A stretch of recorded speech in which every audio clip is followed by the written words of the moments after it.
Good morning to all of you. आज हम लोग महासागरीय जलधारा के बारे में देखेंगे। ये चैप्टर काफ़ी इम्पोर्टेंट है।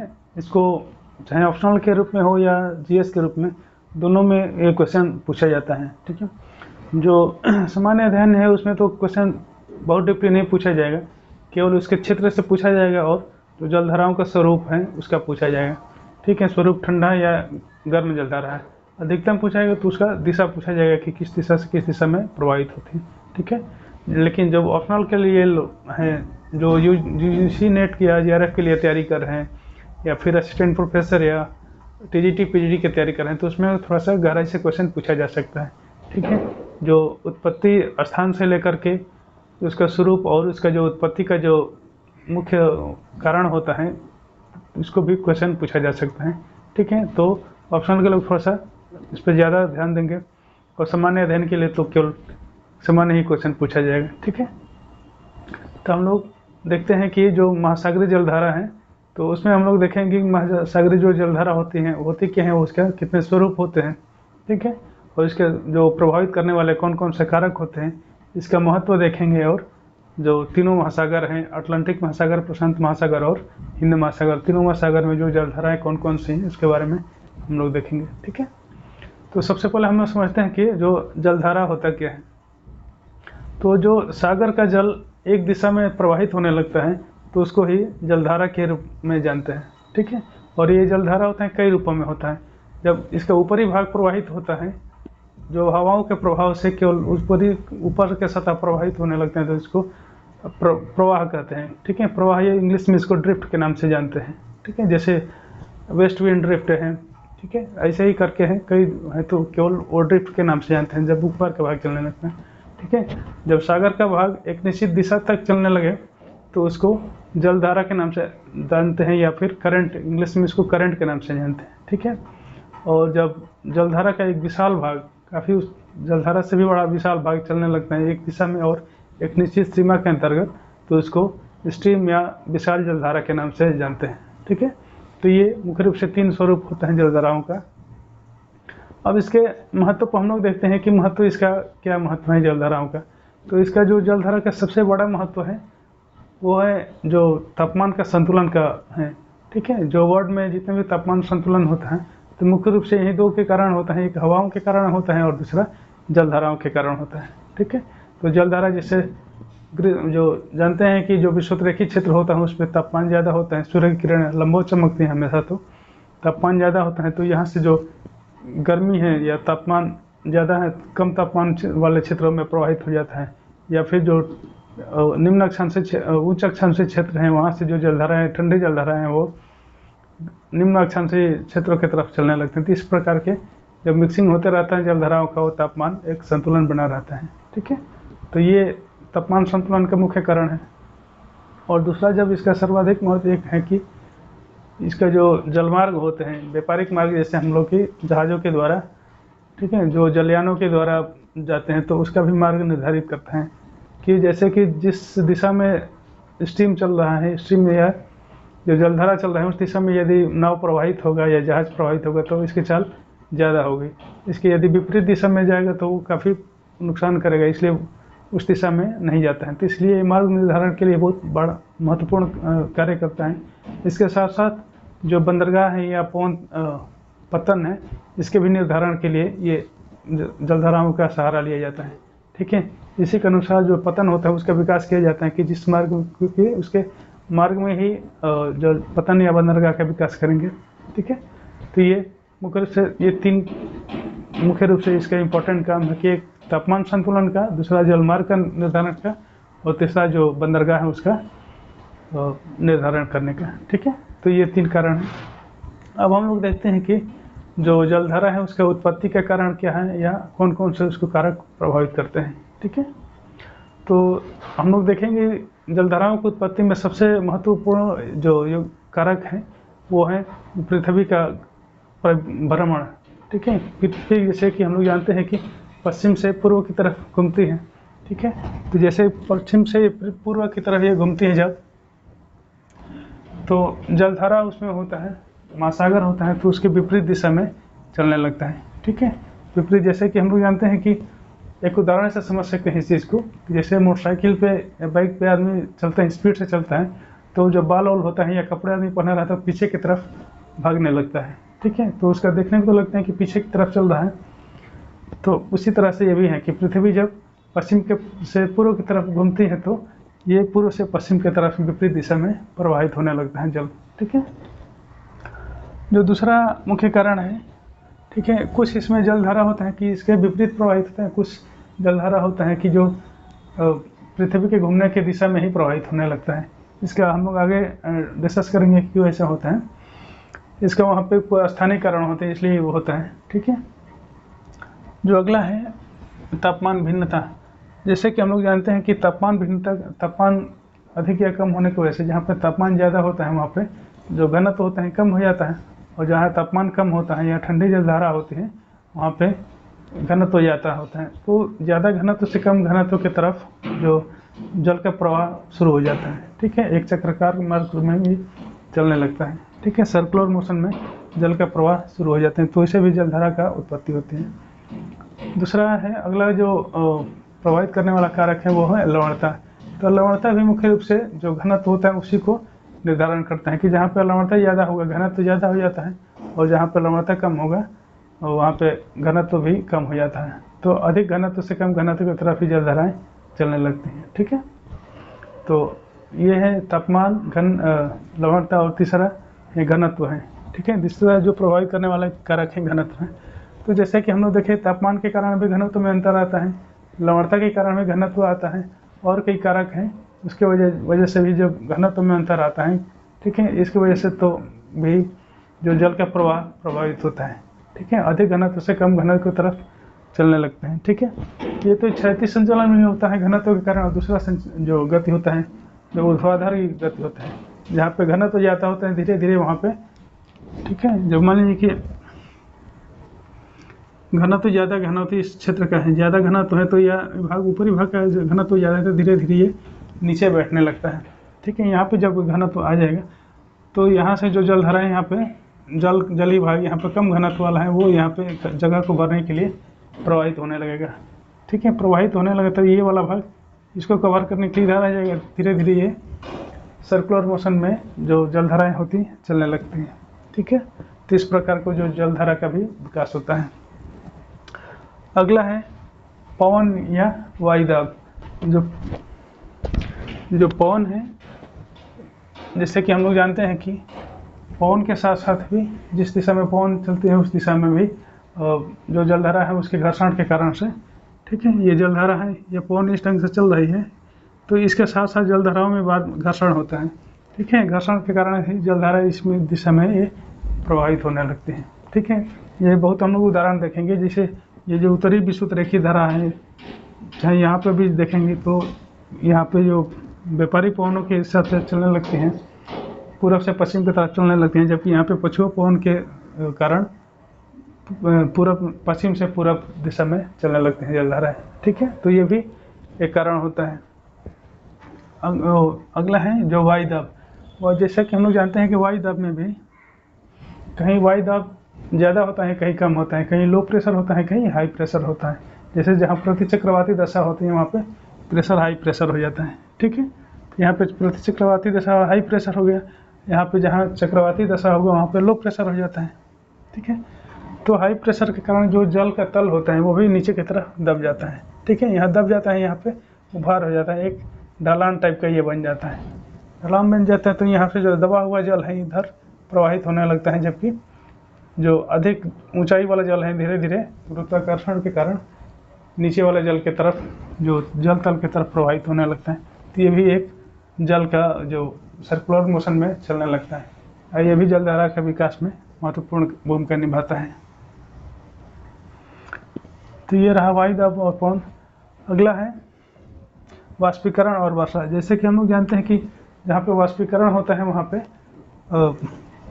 दबाव कम हो जाता है, दूसरा चीज़ जल का जो कम हो जाता है वहाँ पे। जहाँ पे वर्षा होता है, जैसे विषुवत रेखीय क्षेत्र है, यहाँ पे लगभग सालों भर वर्षा होता रहता है, इसलिए जो जल का तल होता है काफ़ी ऊंचा हो जाता है, ठीक है। तो यहाँ पे जल का जो तल होता है काफ़ी तीनों महासागर में जल का तल ऊंचा हो जाता है, तो इस वजह से ऊंचे से नीचे की तरफ जो, जैसे कि हम लोग जानते हैं कि जो मध्य जो अयनवर्ती क्षेत्र हैं, जो कर्क रेखा या मकर रेखा वाला क्षेत्र है, यहाँ पे वाष्पोत्सर्जन काफ़ी ज़्यादा होता है। इस वजह से यहाँ पे जो जल का तल होता है कम हो जाता है, यहाँ ऊंचे से नीचे की तरफ ये जल का प्रवाहित होने लगते हैं। ठीक है, इस तरह भी जल का जो जलधारा का विकास होता है। ठीक है, तो ये जल इसका वाष्पीकरण और वर्षा के कारण भी बहुत महत्वपूर्ण, जो जल का जो जलधारा का प्रवाह है महत्वपूर्ण भूमिका निभाता है। अब देखते हैं कि जो इसका गति और जो जलधारा का गति और दिशा को प्रभावित करने वाले कौन कौन से कारक हैं। ठीक है, कुछ कारक ऐसे हैं कि सीधे जैसे जल जो जलधारा है चल रहा है, लेकिन उसमें प्रवाह मार्ग में कुछ आ जाता है तो उसका परिवर्तन हो जाता है। तो उसका सबसे जो मुख्य जो कारक है वो है जो तटीय स्थिति है। ठीक है, जहाँ महाद्वीप है चाहे स्थल कोई खंड है, तो जो उसका आकार और जो बनावट है वो भी निर्धारित करता है। जैसे ये जलधारा यहाँ चल रहा है, पछुआ विंड ड्रिफ्ट अभी बीच में ये आ गया, तो इसका तट जो पूर्व से पश्चिम से पूर्व की तरफ चल रहा था, वो मार्ग में आ जाने के कारण से इसका दिशा उत्तर की तरफ हो गया है। ठीक है, ऐसे ही हर जगह हम लोग देखेंगे कि कोई भी जलधारा ये पूर्व से पश्चिम की तरफ आ रहा है, जबकि यहाँ मार्ग में ये सब आइलैंड आ जाने के कारण से, ये आकार इस ढंग से आ जाने के कारण से इसका दिशा परिवर्तित हो जा रहा है। तो ये भी मुख्य कारण होता है। दूसरा जो कारण होता है जो मार्ग में परिवर्तित करने के, दिशा में परिवर्तित करने का, जो जल का नीतल होता है। नीतल में जो भी स्थलखंड होते हैं, स्थलखंड जैसे कि हम लोग जो महासागरीय भाग में ऊंचावच पढ़े थे, जिसमें कटक था, मग्न तट था, मग्न डाल था, तो ये भी दिशा को प्रभावित करने के लिए काफ़ी मुख्य भूमिका निभाता है। ठीक है, जैसे यहाँ पे जानते हैं कि मध्य अटलांटिक कटक है। ठीक है, मध्य अटलांटिक कटक है, तो ये भी जो जलधारा चलता है उसको भी प्रभावित करता है। ठीक है, जैसे यहाँ पे उत्तरी विषुवत धारा आता है, तो यहाँ पे थोड़ा सा दक्षिण भाग में, बीच में आने के बाद से दक्षिण भाग में उत्तर भाग में चला जाता है, फिर आके सीधे हो जाता है। ठीक है, तो ये भी जो जल का मार्ग परिवर्तित करने का बहुत बड़ा भूमिका निभाता है। ठीक है, अगला है पृथ्वी का परिभ्रमण। पृथ्वी का जो परिभ्रमण है वो तो सर्वाधिक मुख्य भूमिका निभाते हैं इसका दिशा में।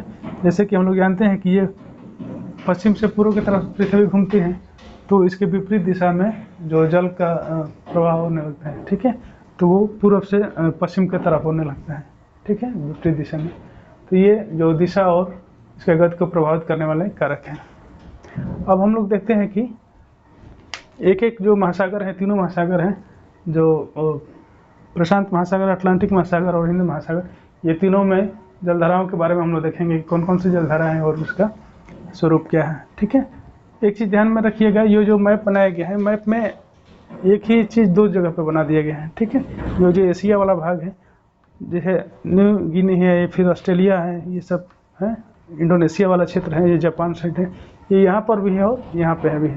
ठीक है, तो इसको ध्यान में रखिएगा कि इसलिए बनाया गया है कि अब समझने के लिए बनाया गया है, अन्यथा यहाँ से भी इधर का ही रहता है। ठीक है, क्योंकि आधे भाग को यदि बनाया गया होता तो आधा चीज़ वहाँ उसमें दर्शाना पड़ता और आधा इसमें दर्शाना पड़ता, तो कन्फ्यूज हो जाते हैं। ठीक है, विशेष रूप से जो नए लोग होंगे, पहली बार अभी ज्योग्राफी पढ़ रहे होंगे, तो उनके लिए कन्फ्यूजन हो जाता है। ठीक है, तो इसलिए दो जगह पर दे दिया गया ताकि ये जो डायरेक्शन है क्लियर ढंग से समझ में आए।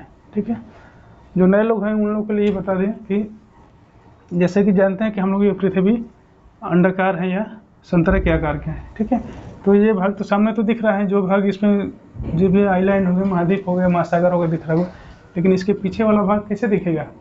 नहीं दिखेगा, तो नहीं दिखेगा, तो इसको ऐसा किया जाए कि इसको कट करके बीच में से ऊपर वाला भाग के कट के फैला दिया जाएगा, तो पीछे का भी भाग दिखने लगेगा।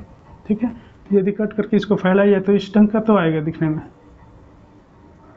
ठीक है, ऐसे ही तो दिखेगा जैसे संतरे को काट के किया जाता है। तो जो यहाँ पे जो कट किया गया है, ये वाला भाग कट किया गया है, तो कुछ भाग इसमें भी होगा, कुछ भाग इसमें भी होगा, तो ये दोनों तरफ सटा दिया जाएगा तो दिखेगा। तो वैसे ही यहाँ पर भी किया गया है कि ये जो भाग है वो अंततः उसमें से जाकर के मिला ही हुआ था। ठीक है, तो ये दोनों तरफ इसलिए वो दिख रहा है।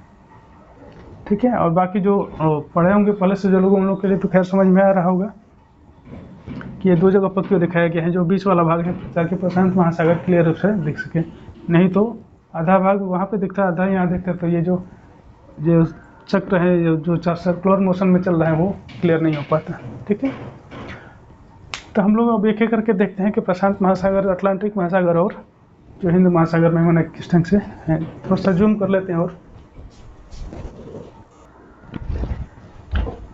सबसे पहले हम लोग देखते हैं अटलांटिक महासागर का जो क्षेत्र है उसको भी हम लोग देखते हैं। तो अटलांटिक महासागर में जो सबसे पहला जो जलधारा है, यहाँ पे उत्तरीय विषुवतरेखी धारा है। ठीक है, जो अफ्रीका तट से ब्राज़ील के तरफ चलती है। ठीक है, इसका जो प्रवाह है, विशेष उत्पत्ति इसकी जो पृथ्वी के घूर्णन के कारण ही हुआ है।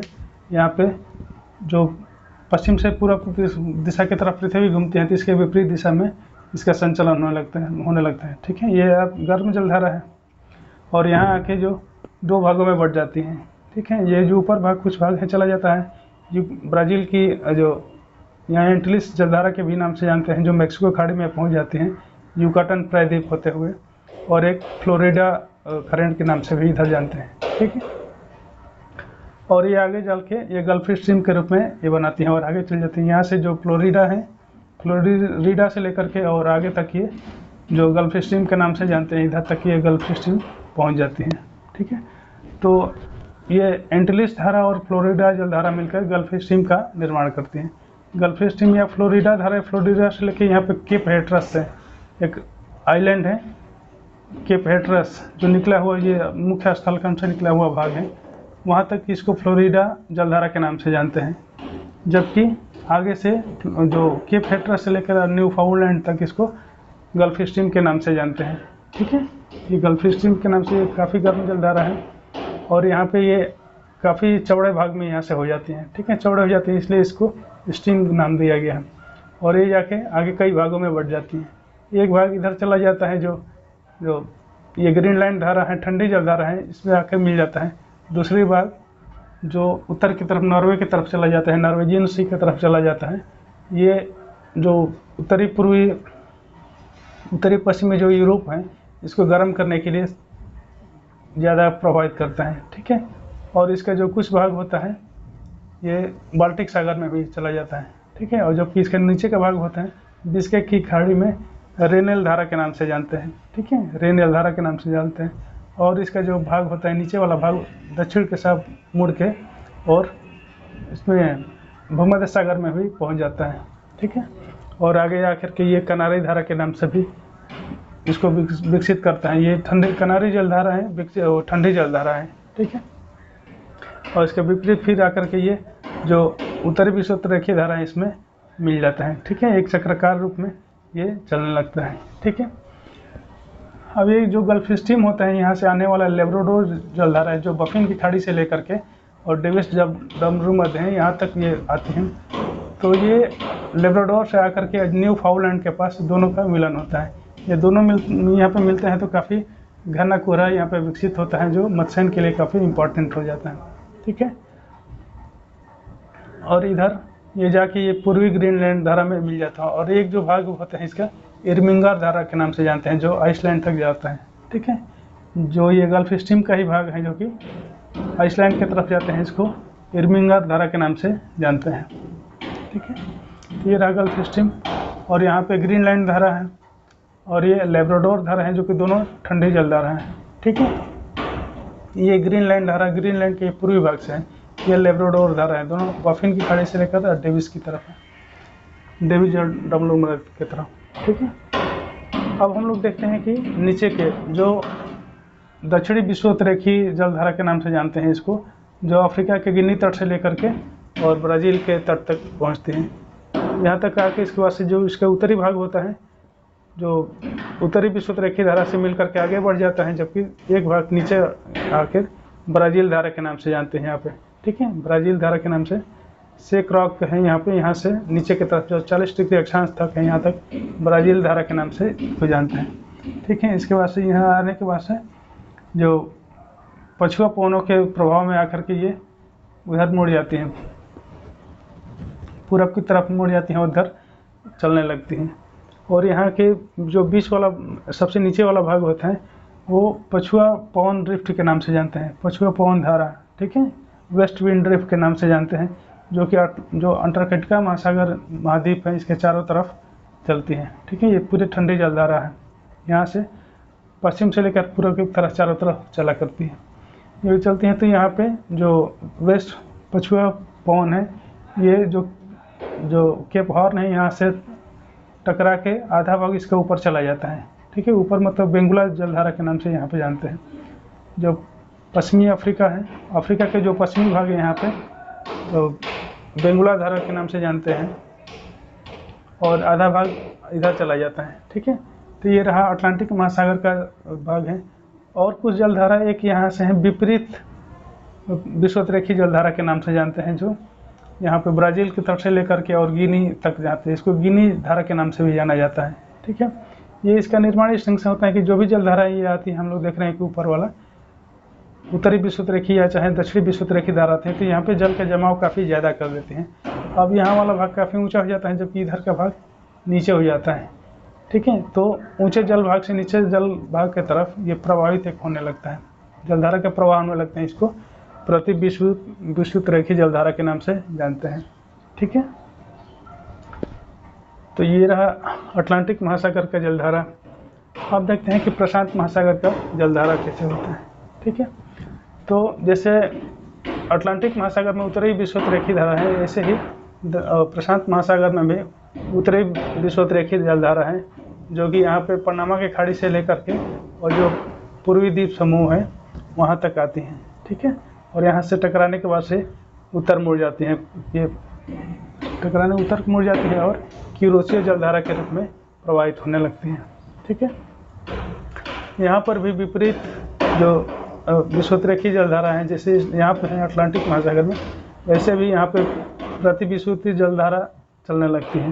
ठीक है, उसका मुख्य कारण ये भी होता है कि यहाँ जलधाराओं का भी जमा हो जाता है, ऊंचा हो जाता है, इधर का तल नीचे हो जाता है, तो पश्चिम से लेकर के पूर्व तक जलधाराएँ चलने लगती हैं, जो प्रति विषुवतरेखी धारा के नाम से जानते हैं। और यहाँ भी एक जलधारा है जो दक्षिणी विषुवतरेखी जलधारा के नाम से जानते हैं।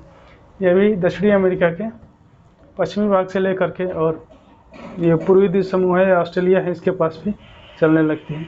और जो दक्षिणी विषुवतरेखी धारा है, दो धारा में बढ़ जाती है। एक हिंद महासागर में चला जाता है, ठीक है, न्यू गिनी से के दक्षिण से होके, और दूसरा होता है कि जो ऑस्ट्रेलिया के पश्चिमी भाग में होके पश्चिमी ऑस्ट्रेलिया जलधारा के नाम से जानते हैं। ठीक है, ये पश्चिमी ऑस्ट्रेलिया के नाम से जानते हैं। ठीक है, ये जा कर के नीचे अभी जाती हैं और फिर ये पछुआ पवन में सम्मिलित हो जाती हैं, मिल जाती हैं। ठीक है, मिल करके और आगे बढ़ने लगती हैं, एक चक्राकार मोशन में चलने लगता है। ठीक है, तो यहाँ पे मुख्य रूप से जानने लायक 3 धाराएं हैं। यहाँ पे जो चलती हैं पेरू जलधारा है। पेरू जो ये पछुआ पवन प्रवाह है, इसी का भी भाग हो जाता है, आगे चला जाता है।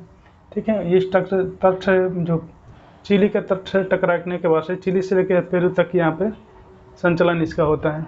ठीक है, पेरू जलधारा की या होमवोल्ट जलधारा के नाम से भी इसको जानते हैं। ठीक है, तो इसका भी एक मुख्य कारण होता है कि इसका भी कुछ जल होता है, और दूसरा चीज़ यहाँ पे अपवेलिंग का भी कारण होता है। ठीक है, अपवेलिंग जैसे कि जानते हैं कि यहाँ पे हवाएं स्थलखंड से सागर की तरफ चलते हैं, तो सागर का जल हटा लेती हैं, फिर यहाँ पे जो खाली स्थान भरने के लिए नीचे से जल आ जाता है ऊपर। ठीक है, नीचे मतलब कि सागर तली से जल ऊपर आ जाता है, जिसको अपवेलिंग कहते हैं।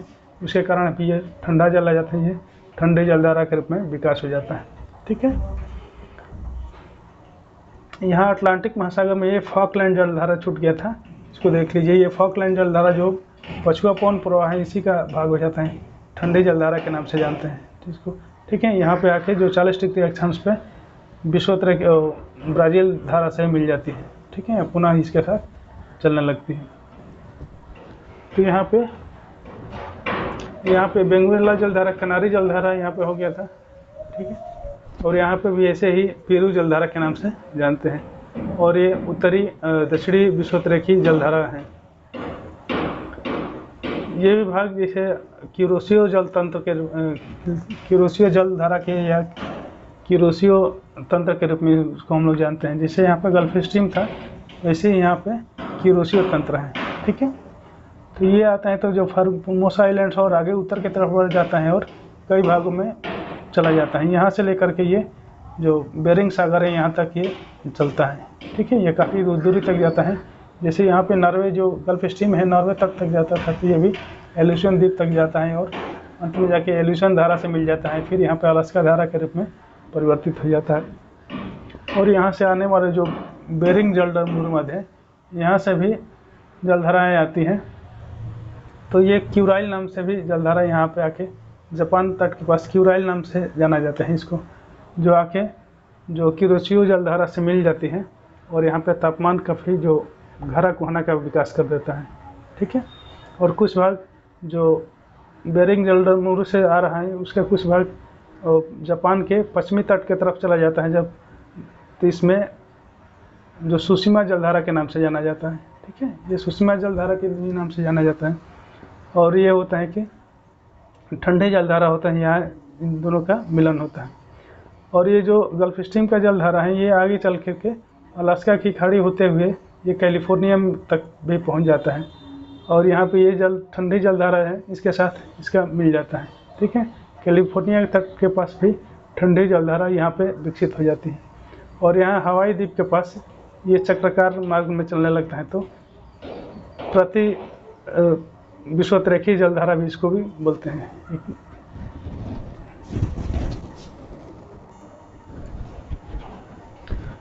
ये जो ये कुरोशियो वाला जल भाग है ये 3 भागों में बटा होता है। एक तो कुरोशियो धारा के नाम से जानते हैं, दूसरा कुरोशियो प्रसार के नाम से जानते हैं और तीसरा जो भाग होता है वो उत्तरी प्रशांत प्रवाह के नाम से जानते हैं, जो कि यहाँ पे जाके जो अमेरिका का जो पश्चिमी तट होता है यहाँ तक पहुँच जाता है। ठीक है, उसके बाद से आगे तक एल्यूशन जो यहाँ पे एल्यूशन धारा के नाम से भी जाना जाता है। ठीक है, और यहाँ पे जो क्यूराइल जलधारा है इसको आयोसियो के भी नाम से जानते हैं। ठीक है, और यहाँ पे जो हवाई द्वीप है, हवाई द्वीप से और एक तट के तरफ अमेरिका के तट के तरफ एक धारा चलने लगती है, इसका नाम है प्रति कुरोशियो धारा के नाम से जानते हैं। ठीक है, प्रति कुरोशियो धारा के नाम से ये इसी का एक पार्ट होता है। जैसे ये जलधारा इधर चलते हैं तो ऐसे ही जाके तट के तरफ इधर से चलने लगते हैं, तो इसको प्रति कुरोशियो के नाम से जानते हैं। ठीक है, तो ये रहा प्रशांत महासागर का जलधारा। अब देखते हैं कि हिंद महासागर के जलधारा में क्या क्या है। तो जो हिंद महासागर का जलधारा मुख्य रूप से ये, जैसे कि हम लोग जानते हैं कि ये मानसूनी क्षेत्र में पड़ता है, तो ये इसका दिशा साल में 2 बार परिवर्तित हो जाता है। ठीक है, एक जो इसमें दक्षिणी पश्चिमी मानसून होता है जो कि ग्रीष्म सीजन में चलता है और दूसरा होता है कि उत्तरी पूर्वी जो मानसून होता है। तो ये जनवरी का दिखाया गया है जिसमें उत्तरी पूर्वी मानसून चल रहा है। ठीक है, तो ये जो धारा है यहाँ से लेकर अंडमान निकोबार से लेकर के और इधर तक एक जलधारा के रूप में चलने लगता है, तो इसको उत्तरी पूर्वी पवन जलधारा के नाम से जानते हैं। ठीक है, जैसे कि इसका जो तट के सहारे चल रहा है और ये 2 भागों में बढ़ जाता है, एक चला आता है यहाँ पे तक चला आता है। ठीक है, और दूसरा भाग जो होता है कि लाल सागर में प्रवेश कर जाता है और यहाँ पे एक जो ठंडा के समय में एक विपरीत जो विषुवतरेखीय जलधारा चलती है।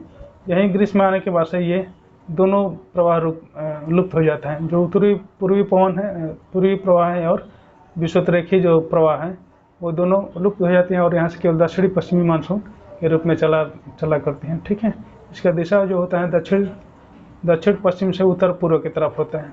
ठीक है, दोनों तरफ। और यहाँ पे जो विषुवतरेखीय जलधारा आ रही है ये जाड़े के समय का है, दक्षिणी विषुवतरेखीय धारा इसको बोलते हैं।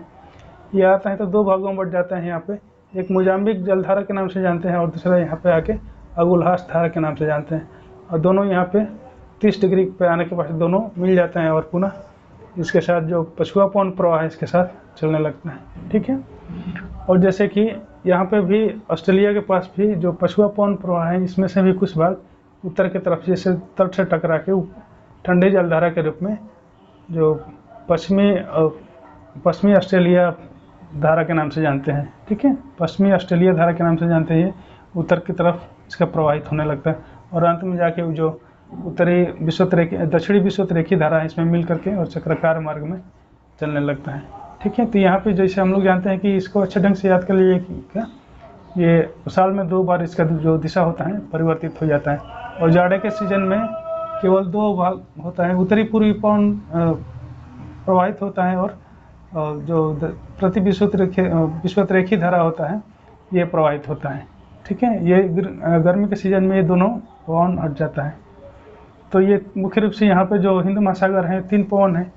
ठीक है, एक उत्तरी पवन है, एक दक्षिणी पश्चिमी पवन जो जलधारा है, दक्षिणी पश्चिमी जलधारा है, और तीसरा जो उत्तरी विषुवत-रेखी जलधारा है और पश्चिमी ऑस्ट्रेलिया जलधारा है। और ये तो सारे महासागर में ही चलती रहती हैं। ठीक है, ये सभी महासागर में सीधे ढंग से जो पछुआ पवन प्रवाह के नाम से जाना जाता है ये चलते हैं। ठीक है, तो उम्मीद करता हूँ कि सब कुछ अच्छे ढंग से समझ में आ गया होगा। यदि कहीं कन्फ्यूजन होगा तो कमेंट बॉक्स में दीजिएगा। बाकी यहाँ पे बहुत कुछ समझने की ज़रूरत नहीं है, कल फैक्चुअल चीज़ें ज़्यादा है। फैक्चुअल मतलब कि वही स्थिति देखना है और वो ठंडी या गर्म जलधारा है। ज़्यादातर क्वेश्चन ऑप्शनल में भी सामान्य ढंग से ही पूछा जाता है, बहुत गहराई से नहीं पूछा जाएगा। फिर भी थोड़ा कठिन परिश्रम करना चाहिए या जो ट्रेनिंग होना चाहिए काफ़ी कठिन होना चाहिए। ठीक है, ताकि जो युद्ध क्षेत्र में आसानी से जीता जा सके। ठीक है, नहीं तो मान लें कि यहाँ पर आसानी से हम लोग तैयारी करेंगे और फिर एग्जाम में कहीं कठिन क्वेश्चन आ गया तो दिक्कत हो सकता है। इसलिए यहाँ पर जो ट्रेनिंग होना चाहिए या तैयारी होनी चाहिए काफ़ी मजबूत होना चाहिए, और वहाँ चाहे सामान्य क्वेश्चन है चाहे कठिन क्वेश्चन है। ठीक है, तो आज के लिए यहीं रहने देते हैं, फिर कल जो अगला जो टॉपिक होगा उसमें जो प्रवाल भीति के संदर्भ में डिस्कस करेंगे। ठीक है, धन्यवाद।